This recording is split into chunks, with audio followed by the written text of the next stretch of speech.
The illustrious Jabba bids you welcome. I'm going to regret this. I'm Pete Mitchell. He's Peyton Jones. And this is the Church Planter Podcast, brought to you by Church Planter Magazine.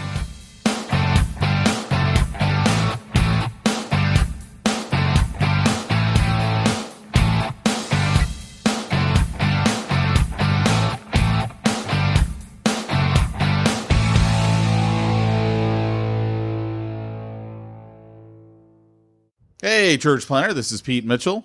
And this is Peyton Jones. And you, my friend, are listening to the Church Planter Podcast. Lucky you. That should be the new tagline. Lucky you. Welcome. You're lucky to be here. How fortunate are you? You know, it was so funny. Okay, so I still do a thing called the Detailer Inner Circle for auto detailers. I do that with Jimbo Balaam, who's a ex-church planter of ours. And so we do I guess a coaching call is what you would call it with all of our detailers. And we were doing that yesterday, and we were talking about, all of a sudden we got on the subject of Alex Jones and how, oh man, both Jimbo and I never were into Alex Jones. And then we were told, hey, you got to watch this podcast that Joe Rogan did with Alex Jones. And it was like 4 hours or 5 hours. Oh, wow. I want to see it. Neither one of us amazing. Could quit watching. It was like I was glued to this thing because it was just crazy. So tell me, because Joe Rogan's, he's a smart dude. He really is. He's thoughtful. He's smart.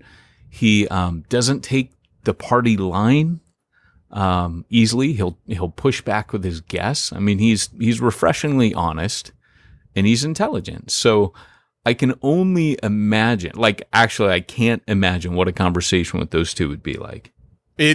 Well, the thing is, they know each other. They're good friends. What? I know. So it was some of that has to be an act with Alex Jones, though. Because let's be honest, it's news-flavored entertainment is what we see nowadays. It's not news anymore. It's news-flavored entertainment. Without a doubt. And if you watch that podcast, and guys, there's probably vulgar language on it. I honestly can't remember. It's been several months since I watched it. So just fair warning, I think they light up a joint. I can't remember. I know he did that with Elon Musk, but I wouldn't be surprised if he did that, if Joe Rogan did that with everybody. I don't know. I don't really watch or listen to that podcast. But you can see, Alex Jones has said some crazy stuff, and you can see, I think he truly believes some of the stuff that he says. And what's funny is, as a Christian, I look at some of the stuff he says and I'm like, I don't think he realizes that's a demonic thing that he's talking about there. He doesn't realize that. Joe Rogan's a Christian? No. No, I'm not saying either one of them are. I'm saying me as a Christian, I'm listening to this going, I don't think Alex Jones realizes he's opening the door to some demonic stuff. Real life demons, he's opening the door to them. Really? Yeah.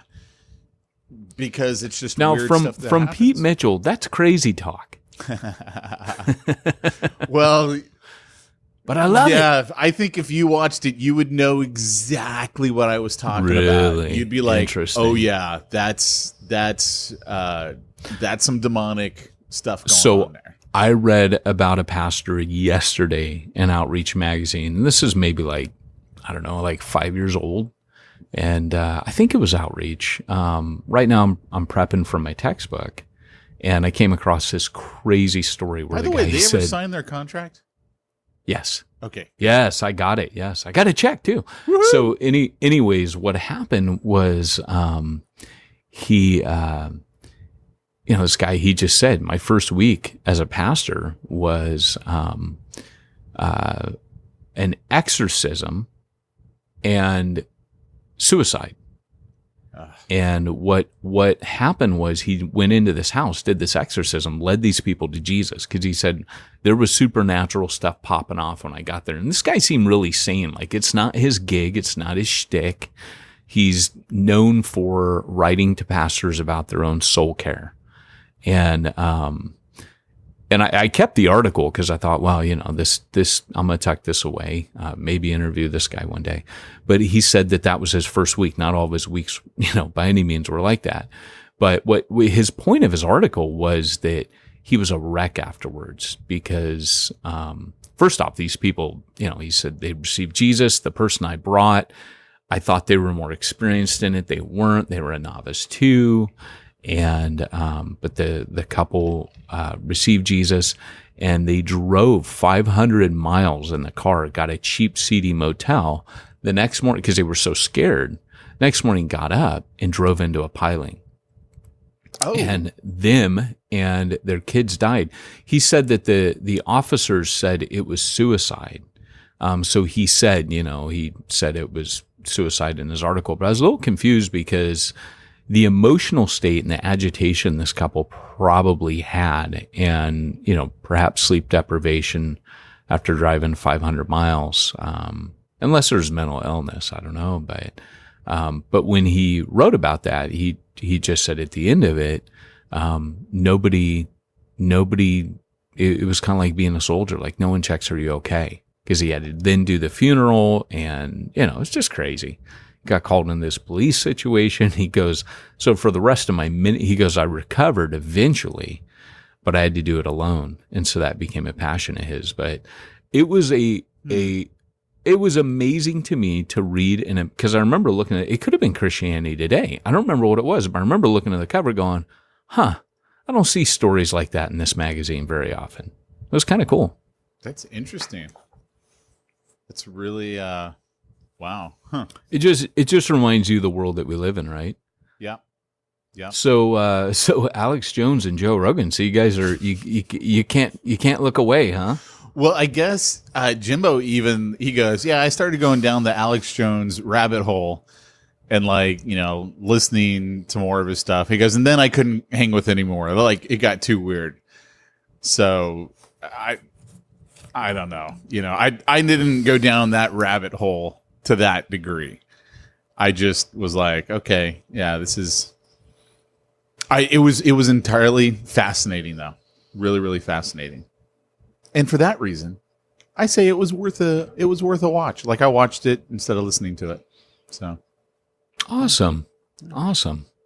Well, hey, I'll check it out for sure. I mean, 4 hours of Alex Jones. I mean, might need an Advil afterwards, but it's crazy. It's crazy. Yeah, I'll see little crazy clips of him sometimes, or someone will make a meme, and I'm thinking that's put on. Like they'll show him staggering or grabbing his heart, and I'm like, okay, that's performance. Like, yeah. I just can't take him serious. I think he's a showman, is what he is. And so much of this he figured out a way to make money off of that. Paranoia. No doubt.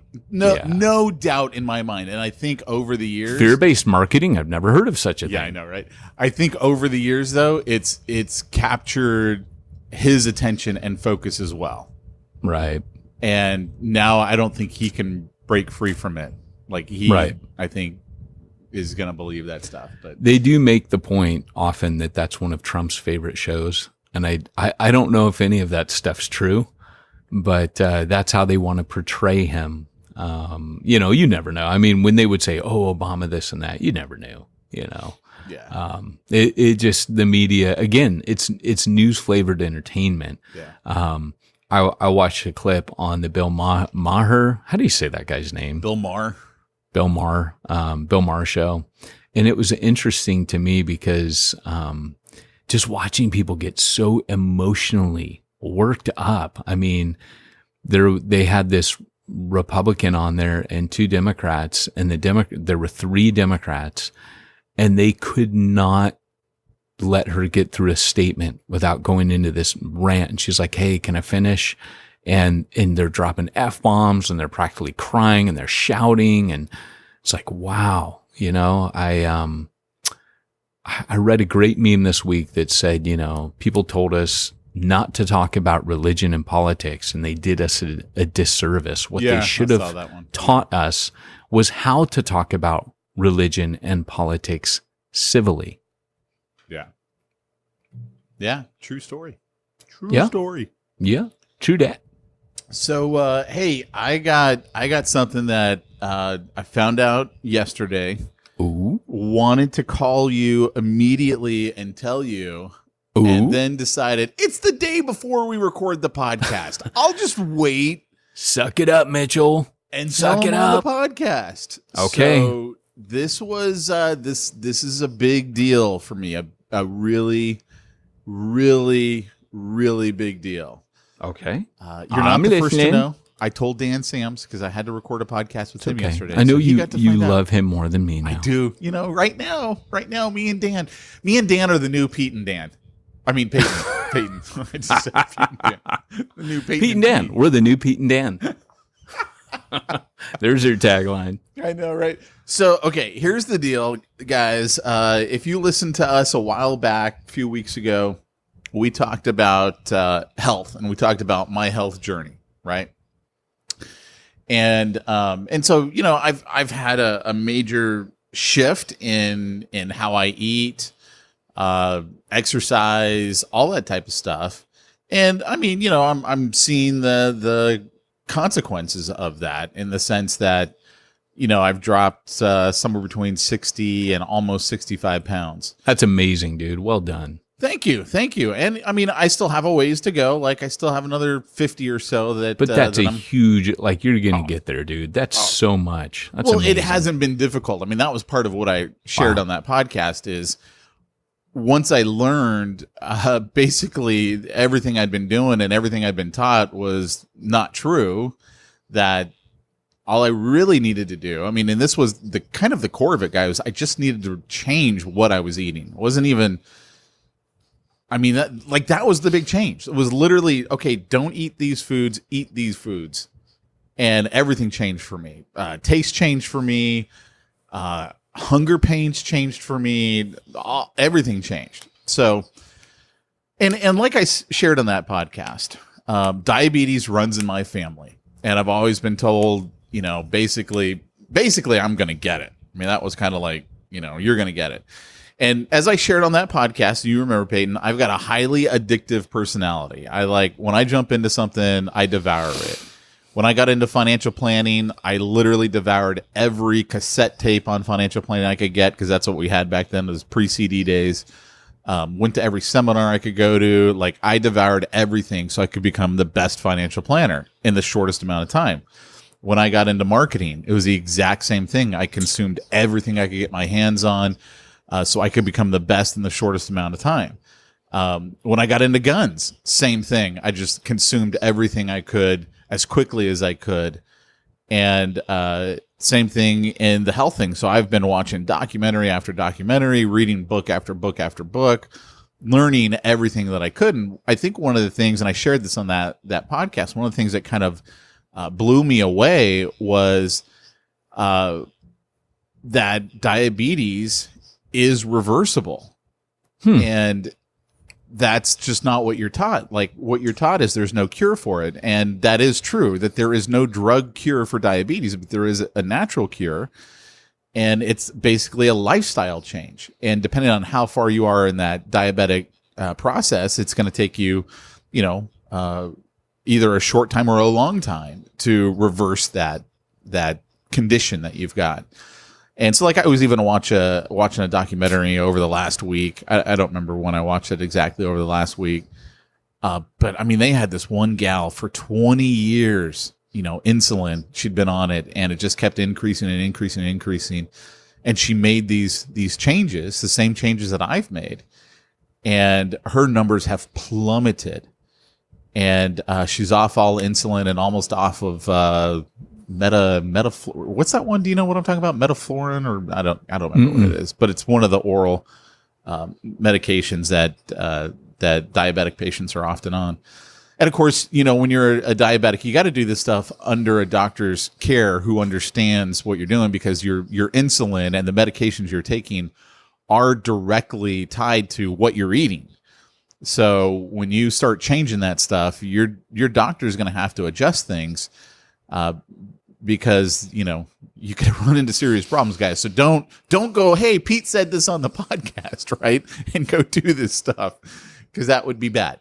So So one of the things that I didn't share on the podcast, that I think I shared with you, about a year and a half ago, actually, no, I guess it's about 2.5 years ago. I was going through issues, blurriness in my eyes, and I could tell, if I had like a lot of sugar one day, I'd had ice cream, maybe a beer earlier in the day. The next day, my eyes would just be shot. And so I'm like, okay, I must have diabetes. It runs in my family. I'm overweight. I must have it. I got to go to the doctor and get tested. So I make an appointment, going to the doctor. They do the blood test. I get the results back from the blood test. They're like, you're not diabetic, but you are pre-diabetic. So basically how they do that is they do an A1C test, and your A1C level, your hemoglobin A1C, it's a test to see, essentially it tells them how much sugar you've had in your blood over the last basically 3 to 4 months. Because that's cool. Blood cells. It's amazing they can do that. Well, that's what they've discovered. That's what that test is actually producing. Because blood cells, typically, the life cycle is anywhere from 100 to 120 days. Oh. So when they look at that number, they're like, okay, then this is your average. Most of the time they go, it's basically your 3-month average, and that is what I've since discovered, because of all the reading I've done. That's not the whole picture. That's just the easiest ones that doctors use. And so sometimes you could have a false positive for being a diabetic because your A1C could be high for a different reason. Right. And so there's really 3 tests that they should be looking at, but no doctor ever does, because they just, you're diabetic, boom, here's the medication, right. And you're on that the rest of your life. Yeah, insulin or whatever this type 2, meta whatever, I can't even pronounce it. So anyway, that's kind of like the wake up call, if you will. So if you're I believe it's 5.6 or lower, that's the normal range. If you're 5.7 to, I want to say it's 6.3, you're pre-diabetic. And then if you're 6.4 or higher, you're considered diabetic. So I was at 6. So I was literally right in the middle between normal and diabetic. And so obviously I knew I needed to make changes in my life. Didn't really start getting serious about it, like we talked about on that last podcast, until this year, and just was like, started seeing results from exercising and eating less, not eating right. I didn't know how to eat right when I started. And so basically June 1st, as I mentioned on that last podcast, I saw a documentary that like changed my whole perspective on sugar, and not just like the blatant sugar, cake, cheesecake, ice cream. I'm talking about sugar, excuse me, in bread, sugar in essentially all this stuff that we're eating. And I read this one guy's book, I think it's called the 10-Day Detox Diet or Sugar Detox, something like that. He's the guy who did the Daniel Plan with Rick Warren. And so I was like, hey, you know what? I could do this. I can go on this for the next 10 days. And I immediately started noticing changes, like immediately noticed changes in my body. Like one of the first things, all those aches and pains you get when you're like getting up out of the chair at night, about ready to go to bed, or waking up in the morning, they were like almost immediately gone. So while I know losing weight helps that, this was not because of losing weight. This was because all of a sudden I changed what I was eating, what I was putting into the machine, if you will. Right. And so finally, here's the point of the story. This is like I take the longest time to You did take a long time with this. I gotta say, we're getting old, dude. That's what old people do now. They go, yeah, my bunions, they've been hurting quite a bit, and I went to the doctor, and full reports, man, on medical stuff. That's the age. I know it is, but here I want everyone to understand what a big deal this is.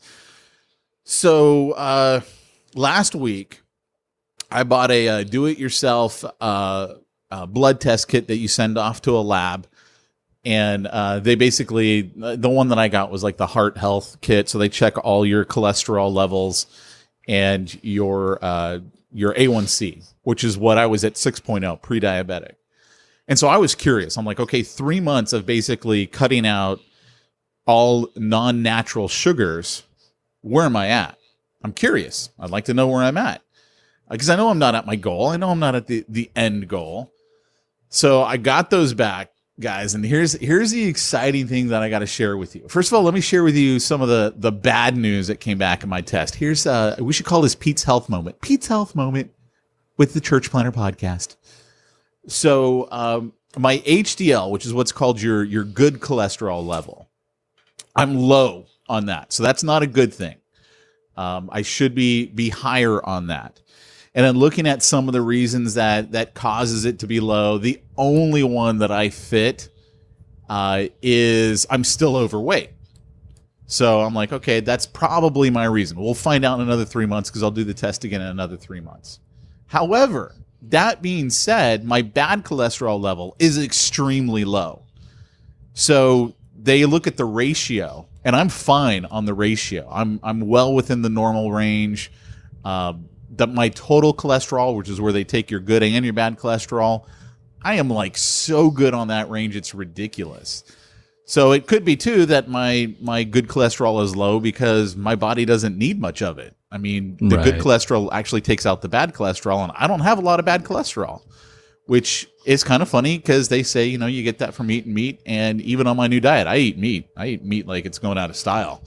But I don't eat sugar, right? I mean, I've taken out basically sugar, and anything that the body processes so quick, it might as well be sugar, like pasta and baked potatoes and all that stuff. So, I mean, that's really like majorly good news. But here was the one thing: my triglycerides, all that stuff, great numbers, great on all that. Here was the biggie for me though. My HbA1c. So this is the one that I was 6.0. Remember, 5.7 is the start of pre-diabetic. 6.4 is diabetic. I came in at 5. I am so far under the pre-diabetic. I'm not pre-diabetic anymore. Like, I'm not pre-diabetic. I'm totally in the normal range. 3 months is what that took. 3 months of eating right. How crazy is that? Dude, that's amazing. Just 3 months. 3 months of eating right. Dude. Dropped my A1C a whole point. Huh. Wow, and I'm dude. totally within what they call the optimal range. Wow. That's amazing, dude. It's amazing. And I mean, I'll be honest, I was freaked out. I was like, it's been 2.5 years. Run that test again. I know, right? Well, I'm going to do it again in 3 months, but yeah, because by then my goal. You'd be is like Jack LaLanne. I know, right? My goal is to be closer to my target weight. So when you get to your target weight, you have to promise me something. You have to get a Jack LaLanne onesie, light blue polyester, and you have to hop into that thing and take a picture, take a selfie. Well, I was kind of thinking more of a Richard Simmons outfit. Yeah. Come on, deal a meal. I'm just saying. Remember that deal a meal? I do. He was funny. If you guys never saw Richard Simmons, man, it was so funny growing up in the 80s. Because, we had all of these people, and back then, the let me see if I can, LGBT, Q, blah, blah, blah, all the rest. It wasn't like a thing back then. It was kind of like whispered about. So when these public figures were just clearly flamboyantly gay, nobody really knew. Like, you thought, oh, he might just be eccentric.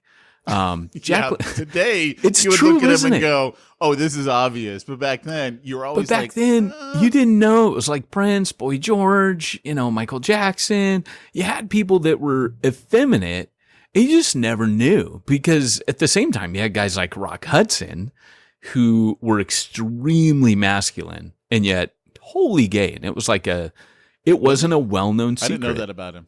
Oh, you didn't know that? Yeah, he died of AIDS. I wasn't a Rock Hudson fan, so funny enough, my dad worked in Hollywood, and Rock Hudson grabbed his butt. I am not making this up. My dad, like, when Rock Hudson died, he smiled. We were out, and he smiled and said, "I knew that." And I said, "Really? How?" And he goes, I was in the food line. My dad did some extra work, and they did work with Rock Hudson, Charlton Heston and stuff. And he said he was in the food line, and he felt this hand on his butt, and he stiffened like, and he looked around. He said, "There's Rock Hudson just smiling at him." My dad said, "I just moved down the food line." Like I feel, it was not my dad's thing. Yeah. So yeah. But I he, get that. hey, Rock Hudson. I mean, if a guy is going to pick up on you, you could do worse. Hey, that's the one to get, right? Chuck Norris, Rock Hudson, I mean, I'm not starting rumors about Chuck Norris. He will find me and hunt me down and kill me.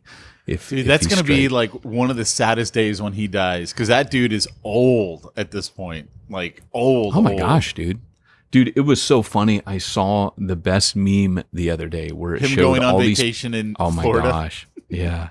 It shows all this traffic trying to get out, and there's a single car driving in, and it says Chuck Norris decides to make a trip, go on vacation in Florida. Yeah. No, that was great. How do we see all the same memes? We must be like super because I connected think on I Facebook. share them, and then you see the ones that I see all your share. stuff. That's Yeah. what it is. It's funny. Most things I see that are funny, if I look, I'm like, oh, Pete shared that. No point in me sharing that. Oh, really? That's funny. It's true. It's true. I figure if you share it, well, it's kind of like Every once in a while, like I found one yesterday that was definitely one I could not share publicly. But when you get a good one like that, and you're like, I have this one friend I can send this to. And like it was something that I knew Dan Sams was going through in his life, and I was like, okay, no way can I share this one publicly, but this will speak directly to Dan and give him comfort. I sent it to him, and he's just dying laughing because it was a perfect meme. But sometimes there are perfect memes that you can't share publicly, and that was one of them. Right. But hey, no, one thing I do want to share with you guys. So a lot of my health advice has come from my buddy Wayne. My buddy Wayne, who's been in jail the last couple of years, he's a bodybuilder, certified sports nutritionist, and actually he got out this week. I haven't had a chance to talk to him yet because they don't actually let you talk on the phone and right away. That's interesting. Yeah, he'll probably start working for me next week. And so one of the things that I did during all of this is I kept going to Wayne going, hey, man, what about this? What about that? And he was advising me because he's been working with a lot of the inmates in prison, getting them healthy. And then the guards started coming to him because he was getting all of the inmates healthy. And they're like, these guys have sedimentary lifestyles. They don't do anything. And they're now fit. Can you help me? And he's like, yeah, I can help you. He's like, but I need a testimonial from you because when I get out, I need, testimonials. So anyway, here's the deal, guys. I'm thinking about doing a health summit for pastors in January, and I want to have some guys who have basically had massive changes, guys and gals who've had massive changes like me. If you're like, hey, I'd like to have some professional mentoring, not going to cost you anything. You just got to be serious about it. I want you to reach out to me. I'm going to hook you up with Wayne so that way he can help dial you in what's going to be the appropriate thing for you. If you got a problem with the fact that he was in jail, just know now that he was in jail, so then don't reach out because he's the expert. Literally, he's the guy I go to, and he knows what he's doing. I would actually venture to say that he's studied this stuff more than probably anyone else I've ever met. So that's why his advice has been so good and helped me lose, basically 65 pounds, almost 65 pounds, just shy of 65 pounds. So if you're interested, I'm going to put this in the show notes, but I want you to text me the word health to 562-553-5008. And I'm going to put that in the show notes. You just text the word health, 562-553-5008. We'll talk to you, see if it's right for you. I'm just looking for a few guys because I want to have some examples to show here's what can happen when you start doing things healthy. I don't want to be the only one who does this. And again, I'm not going to be the one leading it. I'm going to have Wayne do it. He doesn't know this yet. He's going to find out when he comes to work for me next week. By the way, you're working with these guys for free because they need help. So if you're interested, guys and gals, reach out to me, do that, and we'll hook you up. Sound like a plan, my man? Sounds really good. I mean, I won't be doing any of it because, You're already pretty. It's funny. I have been losing weight. I'm running again, and I'm eating right. I have a certain regimen I follow, That's awesome. When I stick to it, it does me well. But I got to be careful I don't drink beer so much. So like beer is my max for beer would be like 2-3 times a week. But that's very fattening, and I'll have like one. It's not like a ton or anything like that. But it definitely, it's one of those things where I'm going off it anyways. Just kind of. I think you go through stages. I came off of working for NAM, and beer was great, but that's the most calories you can pack on. I mean, beer is probably the worst thing you could do. Yeah, it is. And that's why I don't drink it anymore. I mean, one day I'm sure I will have a beer again, but it's like at this point in my life, no, like I'm not. I'm seeing too much results that it's like I don't want to screw all that up just because I want to have a beer. Like I don't like beer that much where I have to have a beer. So I've been without the nectar of the land for a while. That's good. Well, your body's going to show it. Jacqueline, One Piece. What do you call those? It's not a one piece. It's a onesie. Yeah, but it's not a onesie. It's got a name. I think it starts with an H. I can't remember what they're. Or a romper. A romper. That's what they are. Yeah. Yeah, that's what I was thinking because that's what he used to wear. Jacqueline wear a romper. He'd have like shorts and short sleeves like Polly, and it had that like kind of suit collar. It was pretty cool. That's funny. He could pull it off, and he was super fit. It was creepy growing up was Slim Goodbody. You remember that guy? No, not at all. Dude, we're so far over in smack talk. I know. Hey, speaking of Slim Goodbody, anyways, he was a weird dude. He was white. He had an afro, and he wore a suit that looked like the inside of a human body. Oh, and he would jump around, and it was weird. It was weird. It was like a giant leotard made to look like your insides. Oh my gosh, dude! Quit calling me, whoever you are. All right, so let's get into the topic. Let me cue up Doc Brown here. Great Scott! It's time for this week's topic. Let's get down to the nitty-gritty. Woo! All right, I just felt like doing that. What's our topic? Our topic actually is going to be something that we've touched on in the past, and that is prayer. And I just can't get enough. Can't get enough. Ain't that the truth? So yeah. Here's the reason why we're talking about this, and I'm going to share it because I'm the one who brought it up with Peyton. I said, hey, I think this is a topic I want us to cover. So at my church, we're doing this thing right now where we've got these devotionals that the church has put out, and so each day, you got a little passage to go through, and actually it wasn't today's passage. It's the passage that I'm on today. How about that one? I'm about a week behind the rest of the church. And the passage after they're covering is Mark 1:35 through 45. And in this passage, it says, basically Jesus gets up while it's still dark. He goes out to a desolate place and he prays. When everyone else gets up, they can't find him. They take all this time looking around for him. They finally find him. They're like, hey, we couldn't find you. And his response is, all right, well, let's go get to work. Let's start preaching. And they would go preach in the synagogues and cast out demons. And so one of the questions that it asked, and then, Jesus heals the leopard. And this is where Jesus says, hey, don't tell anyone. And of course, as soon as the leopard goes, he starts telling everyone. So that it was that passage, guys. And so one of the questions in this daily devotional was, what do you observe about Jesus' prayer life here? And so I just kind of really started thinking about that question, and I was somehow the thought of looking at prayer as they did it in the New Testament versus how we do things today. And that's what kind of caught my attention. So the first thought, and this is what I shared with Peyton, my first thought was, okay, first of all, prayer readied Jesus to go take action, to go preach, and it says, they preached in the synagogues and to cast out demons. So it was like, they suited up to preach the gospel, and at the same time they had to play in the big game, right? They're casting out demons. Obviously it's Jesus, so he can cast out demons really easily. The rest of us, we got to do a little bit more prayer and fasting. But that's not the point here. I just thought it was okay. He suits up with prayer, and then the thought struck me. Okay, look at how is this different from us today? Like, what do we do today? Like, what's the big deal when we go to Sunday school or church, or I take my son to Wednesday night kids youth group.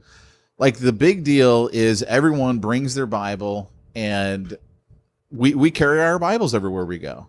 Not that that's a bad thing, but I'm like, they didn't do that back then because they didn't have them, right? They didn't have, everyone had a copy, right? I mean, it wasn't like it is today. So what did they focus on more? And I'm not trying to, say I think, we focus too much on reading God's word. That's not it at all. But I do wonder, okay, do we focus enough on prayer? Because that's what Jesus focused on, was on prayer. And obviously he knew the Bible. Obviously he studied the Bible.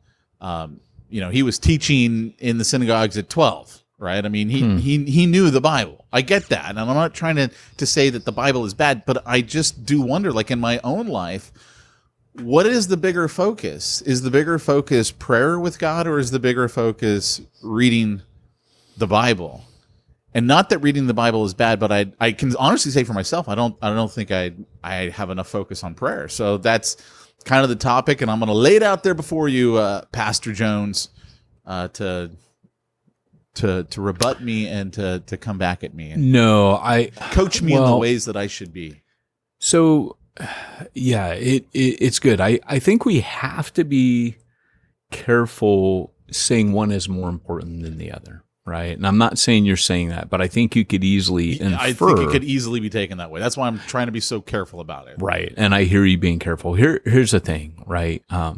The teaching was something, even in Acts, like from day one of the church's existence as what we know it as today. It says that they devoted themselves daily to the apostles' teaching. So those apostles, most of them, were going to go on to write scripture. Of course, Luke comes in, and a few others, like the writer of Hebrews, which may have been Barnabas. There's no author attributed to that book. Scholars have assumed it was Paul. Some think it was Barnabas. Some think it was someone unnamed. So the apostles don't have to be. My vote is it was absolutely not Paul. Yeah, so it does not fit his writing style at all. Right, correct. And in fairness, people would say things like about different scriptures, like, "Oh, the pastoral epistles aren't Paul because it doesn't fit his writing style." However, one of the things that we always have to keep in mind is that Paul didn't write his own letters; he dictated them, and others wrote them for him. So sometimes you're going to get Paul's writing style across, and there is very much of Paul. Like huge amounts of Paul in the pastoral epistles, which are very consistent with what you would read in Corinthians, and elsewhere, where Paul's giving his statements, the way he interacts with people. I mean, all that's there. But yeah, true, there is a writing style. Plus, you're looking at different epochs of his life. If you look at, for me, Church is 0 compared to Reaching the Unreached, cha-ching, you're going to notice, I felt as an author, these were very different. My letters over the years, my journals over the years, my writing style has changed, and I learn new tricks as I go. But anyways, all that to say, they were devoting themselves to the apostles' teaching. And so some of those apostles wrote, but teaching was paramount. And it became, to Paul, very paramount after his first mission trip, when he realized, I can't just preach, lead them to Jesus, and then move on and expect that this faith community is not going to end up in heresy. So, of course, teaching becomes one of the key things when he leaves people behind, when he's picking elders, teach men who are also able to teach others, teach able men. That's what he says. who are in turn able to teach others. So there's like these 3 tiers of teaching. But anyways, all that to say, teaching was extremely important in the New Testament, but prayer is the activity that you see all throughout the book of Acts. Like it's just as common as breathing, really.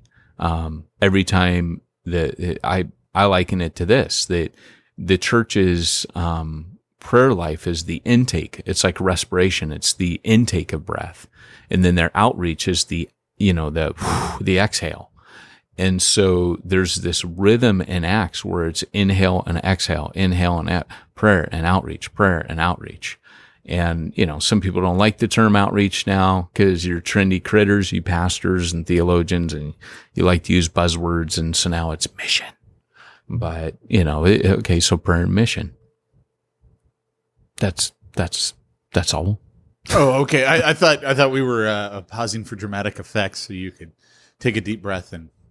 I would mic drop, but it's on a coaxial cable arm. I mean, can't do that. Fine. Yeah. So, what would you say? Like,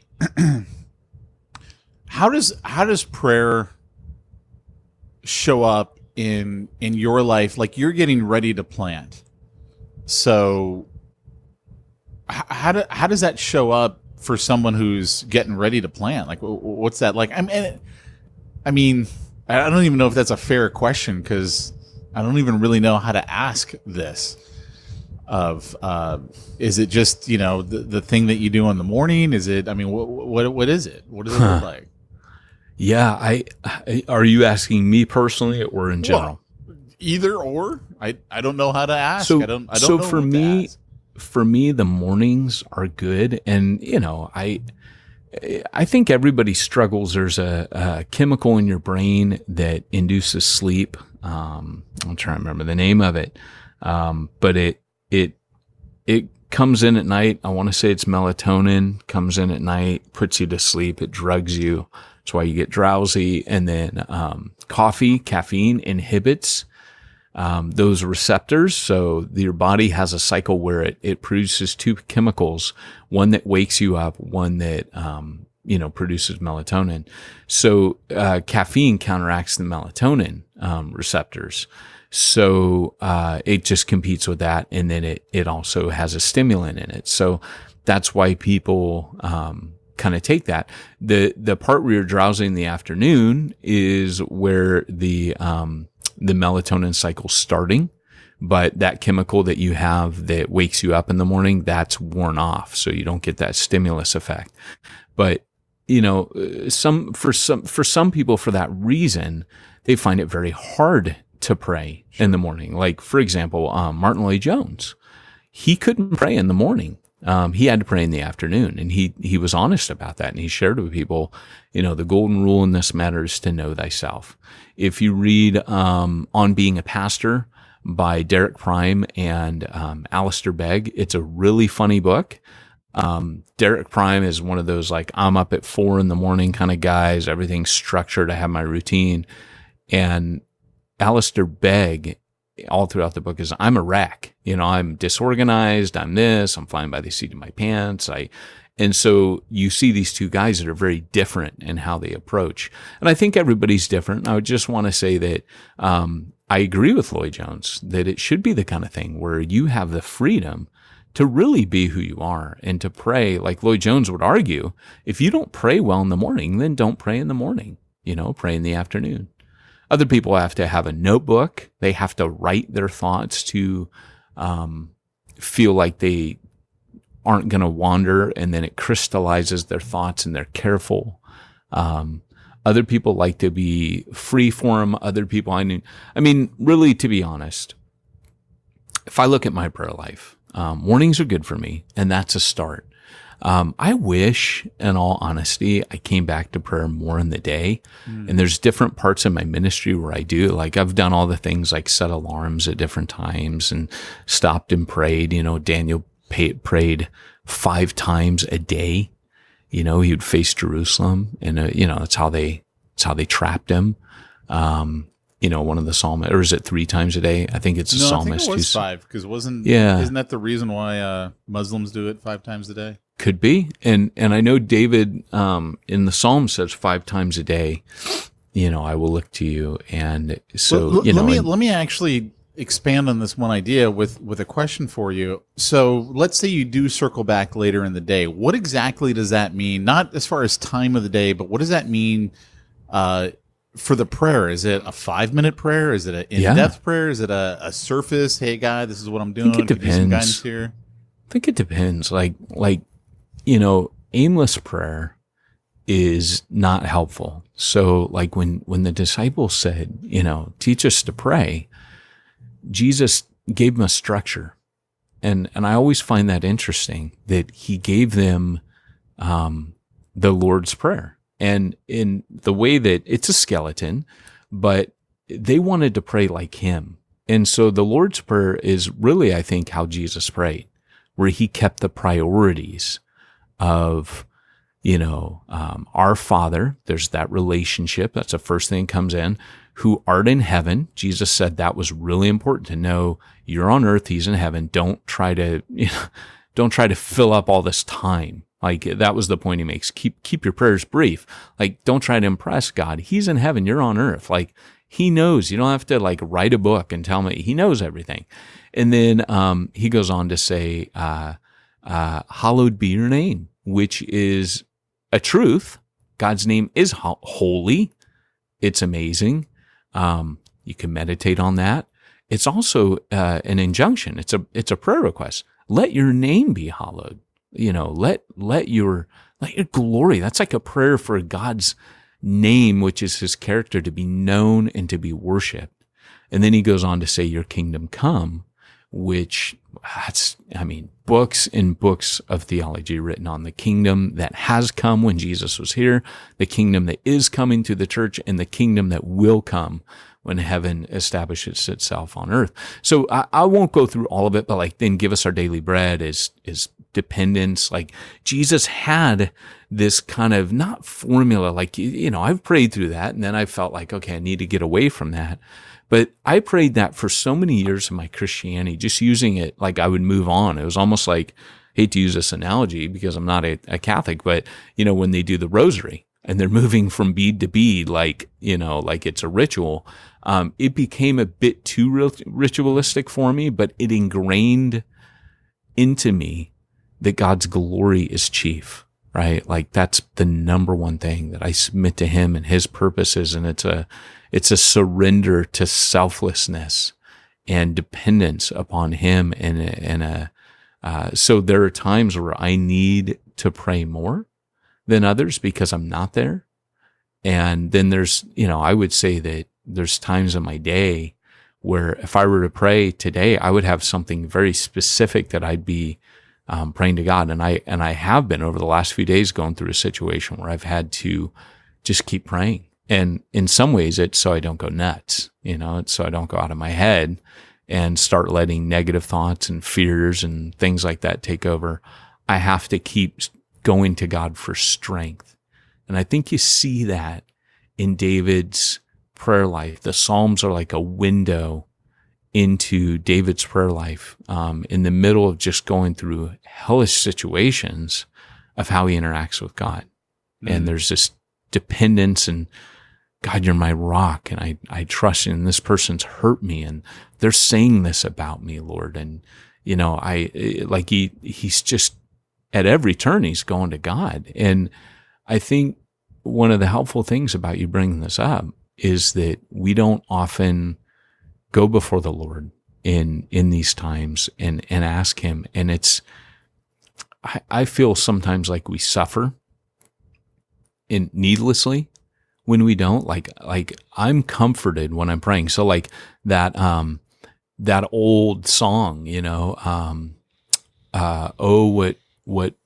how's it go? Oh, what a friend we have in Jesus, all our griefs and sins to bear. What a privilege to him to carry everything, or what a privilege it is to carry everything to him in prayer.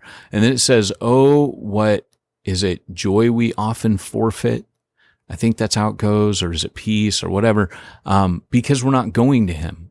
And that's poignant. Like, that's very poignant, to a Christian, and I'll often find myself reacting like a practical atheist in situations, forgetting that God's here. Like I mentioned last week, like about my trials and my hardships. I'm preaching on spiritual warfare last Sunday. My car gets broken into twice, a bunch of other stuff in my life starts falling apart. And I'm like, okay, one day I was great. I knew it was spiritual warfare. The next I didn't, and completely screwed it up. And then throughout the week, I've been more mindful. This is spiritual warfare. Wow. Yeah. And I've been taking a hammering, dude. No, well, that I think that just helps out so much. Because I mean, easily, like, one of the questions in this devotional, I don't know if it was today or yesterday or whatever, but what stops you from praying? And as I look at my own life, I can easily say sin in my own life is what stops me from praying.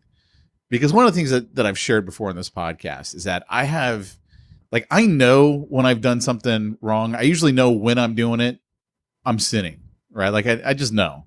I grew up in the church. It's not like some big shock to me when I find out, oh, you mean you can't lie? Right? I mean, it's like, I know what I'm doing.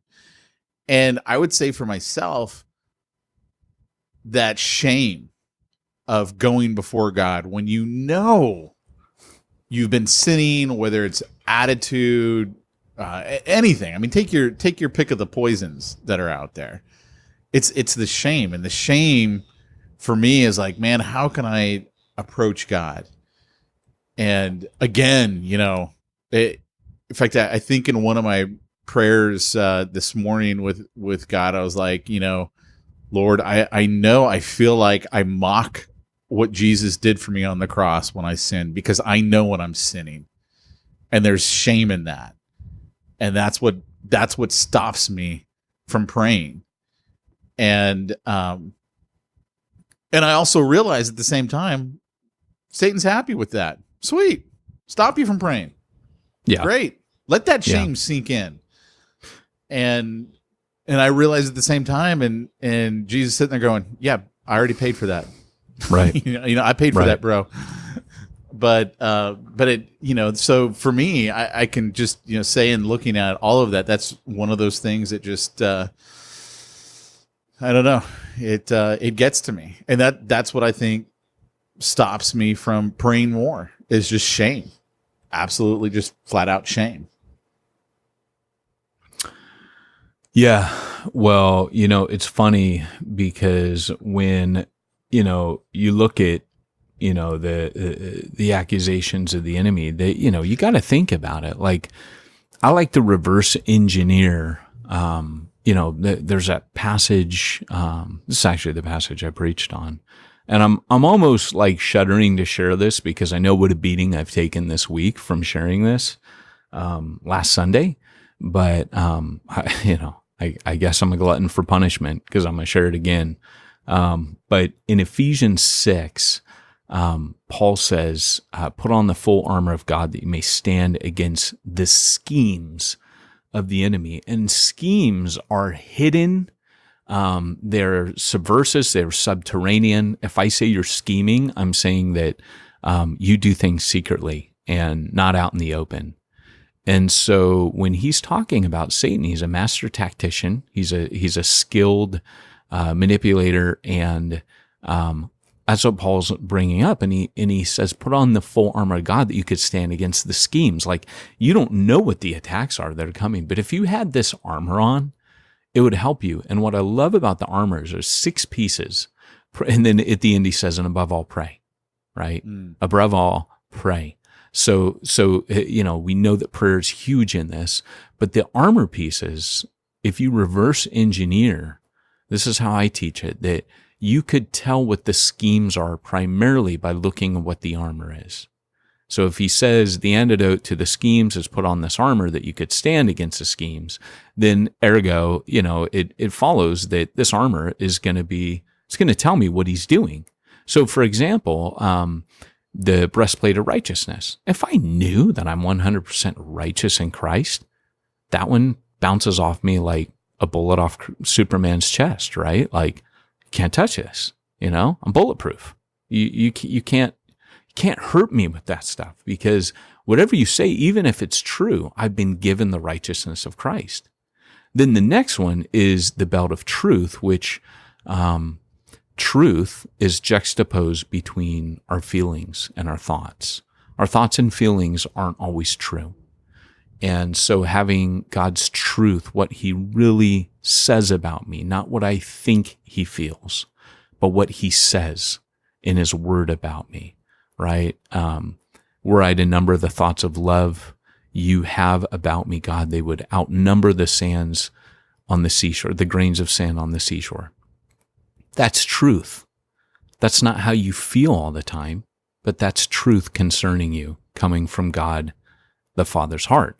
And then, you've got the feet shod with the readiness, which means you don't slip around on the battlefield, because it's a very slick place. Human beings are mostly fluid. So when you open one up, the battlefield becomes very wet and muddy, and you slip around. And of course, if you go down and fall on the ground, all someone has to do is put a sword in you. You're done. So the readiness is that ability to stand. You're not going to slide around. And he says that's the readiness or the firm-footedness that comes from the gospel of peace. So had in my trial last week, I've been mindful that, hey, God's got this. And even now, even in my trial this week, I've got to have peace and allow God to minister his peace to me. I may not like the way things turn out, but I've got to remember God loves me. He's on my side. He's got me in the palm of his hands. And dang it, that'll give me peace, that the sovereign God of the universe is for me. And so those three things are yours. And what I always like to say about the schemes of the devil is that his schemes are twofold. Number one, to keep you from using what you already have. He doesn't want you to use those three pieces. They're on you. They're strapped to you. All three of those pieces are strapped to you, right? The other three pieces, he says, take up. So take up, put on the helmet, take up the shield, take up the sword. These are things that when a soldier gets off, I know from being a firefighter, first thing I do is take my firefighting helmet off and let my head breathe. So it's the first thing a soldier would do is take his helmet off when he's not in battle. So he could, breathe and not overheat in that helmet. So he says, put that on. That's the helmet of the hope of salvation. And the hope of salvation is that idea that when you're getting the snot beat out of you, I'm going to make it. I'm going to win, right? I'm taking a beating right now, but I'm here. I'm not dead. I'm not knocked out. That may have hurt. I may be seeing stars. I took a blow there, but I'm going to make it. And, then the shield of faith is to advance, right? Because fear is the opposite of faith. So the darts are fears. I don't think they're temptations. And that's what you use a shield for. The Romans would use it to advance against arrows. So it'd make that tortoiseshell formation. So that's faith. That's, hey, I'm gonna, these are my offensive weapons now. I'm pressing in, I'm going on the offense now. And then lastly, the sword of the Spirit. And then he goes above all pray. So, like you said about that guilt, that's half the battle. It's kind of like G.I. Joe. Now I know knowing's half the battle. And just, one of the things, because I read a bunch of Puritans and Reform guys, and thing that they're really good at is telling you it's the gospel and it's not about you. It's about him. Kind of like when Moses, I love this. Moses, when he goes before God, he says, God, look, if you ditch these people, it makes you look bad, right? Like that you delivered them out of Egypt and now you're going to leave them in this desert. Like you're just going to abandon, because God says, go on into the promised land. So God changes tack and he goes, okay, look, I'll be with you for 40 years, but they're not entering, right? Like I'll be with them. I'm not going to abandon my people, but I am going to discipline them. So it's not that the Lord doesn't discipline us. It's not that, it's always in love. He always does it for our good. And of course, these are pictures for us, but God decides, because Moses says, you can't abandon them, God. That's going to say something bad about you. And what I love is the Bible tells us that conversation, because Jesus says, I'll never leave you or forsake you. And he never will. Like, you may be disciplined at times and you may be walking around in the wilderness, but God is still going to always be with you. Like, no matter what, he's your God and he's going to be there for you. So, that's kind of the cool bit is, I love how, really when I come before the throne of God, it's him. It's his character that matters. That he is this God that loves me. And of course, they didn't know the gospel back then. Specifically, I just got done doing Joshua, and God specifically made it so that Moses could not deliver them in, because he didn't want people to think you can get into the promised land by your works or by the law or by observing the commands. But he has Joshua, which is Jesus' name. He has Joshua do it, and everything's done for them. The fields are planted. God fights the first battle, Jericho. He just goes, look, everything's done for you. So kind of cool. Big detour. Sorry. No, it was a great detour. In fact, all I can say to that is, I used to have more friends before I got into church planting. Well, we can never hear the gospel enough. I'm prepping for this textbook, and I'm reading Sinner Church by Tim Keller. And I love, because he keeps quoting Lloyd Jones, and I've always known like Tim Keller's a big Lloyd Jones fan, because he is Lloyd Jones in the 21st century. Like that's who he is, I found Tim Keller, I don't know, somewhere in the 21st century, not the 20th. So in the 2000s somewhere. And I remember I was just like, because I'd read everything Lloyd Jones, and I'm like, that's Lloyd Jones. And that's what Tim Keller is. But he keeps mentioning how that Lloyd Jones always, and this is part of Welsh tradition, was to have a Sunday morning teaching service for believers and a Sunday evening evangelistic church service for non-believers you bring your friends to. And that was just, and even if no non-believers came, Lloyd Jones would always say every believer needs to hear the gospel every week. So he would preach the gospel Sunday night, and all believers would turn up, and sometimes they'd bring their friends, but Lloyd Jones would constantly hammer on every believer needs to hear the gospel continuously. I can't tell you how much I love that concept. Yeah. I really love that concept. Yeah. Because you don't forget, you even like communion, right? Like that whole idea that Jesus goes, as often as you come together, do this. This is my body given for you. This is my blood shed for you every time. Like, that's rad. That's Jesus saying, I want you to remember this. Always I did this for you. Don't ever let this leave your sight. Yeah. Right?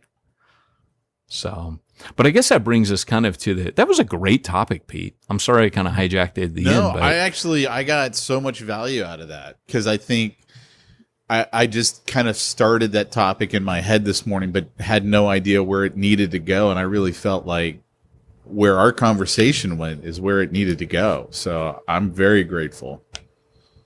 Very grateful. Right. But, while we're doing all these prayers, while we're praying all the time, what if we don't have time to do our bookkeeping and our IRS compliance? How do we mix the two? Well, Pete, you go to simplifychurch.com. Simplifychurch.com, where they will simplify. They will take all that stuff off your shoulders so you can be preaching those morning for teaching messages and evening for gospel messages. You'd be sorted. After all, if you think one sermon is hard on a Sunday, try doing two on a Sunday. That was a world I lived in for a number of years. But, but I was going to say, go to simplifychurch.com and they will simplify, and tell them that Peyton and Pete sent you. They'll give you special treatment. Dude, I'm telling you, our transitions do not ever get any better. It's like, they're awesome. They're so good. I love them. I was talking to Josh Henry about him not long ago, and a couple of weeks ago, and I told him, no, we think that's one of the highlight of our shows. That's what we think. I don't think our listeners think that, but we think it's so funny when we transition into that last ad. Oh my gosh, I definitely do. Remember, we used to have sponsors at the beginning. We'd just bust up laughing trying to do their commercial. Oh, yeah. That's not good either. Yeah, no. But you know what? If you sponsor this podcast and you haven't listened to it, it's not our fault, because we've got 300 plus episodes that you go back and listen to how we treat sponsors. So I say it's all on you. It's all on your shoulders when you get us. All right. Well, guys, thanks for joining Peyton and Pete on the Church Planter Podcast. This has been, well, Peyton and Pete reminding you, if you want to go, what's wrong with me? If you want to reach what no one's reaching, you need to go where nobody's going and do what nobody's doing. Dang it. There you go. Hey, and this soundbite, it's really just for you. I love you, man.